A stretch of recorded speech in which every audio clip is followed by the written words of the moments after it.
Заврши јавниот повик за мерката 115 за финансиска подршка во земјоделството и руралниот развој, кој се однесуваше на подршка на жени земјоделки. Во Кочани финансиска подршка побарале само 4 жени земјоделки, информираше Валентин Захариев од Агенцијата за потикнување на земјоделството и руралниот развој. До 26 декември 2019 година траеше јавниот повик по мерка 115 од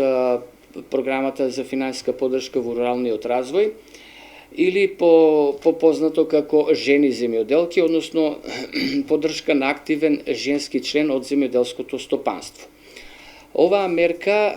предвидуваше инвестиции за набавка на опрема за преработка и доработка на примарни земјоделски производи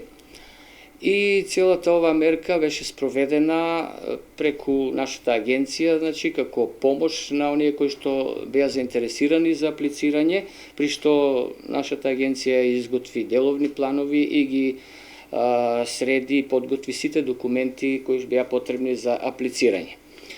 Значи можеме да кажеме дека интересот беше половичен,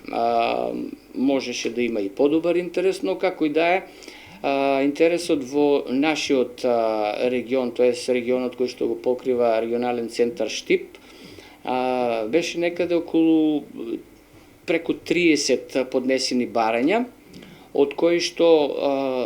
во нашата работна единица во Кочани имаше 4 барања поднесени од наша страна. Оваа мерка за подршка на жени земјоделки се воведе за прв пат, а целта е да се подобри економската состојба на жените и да се зголеми бројот на регистрирани жени, а со тоа подеднакво да се предонесе и во развојот на земјоделството.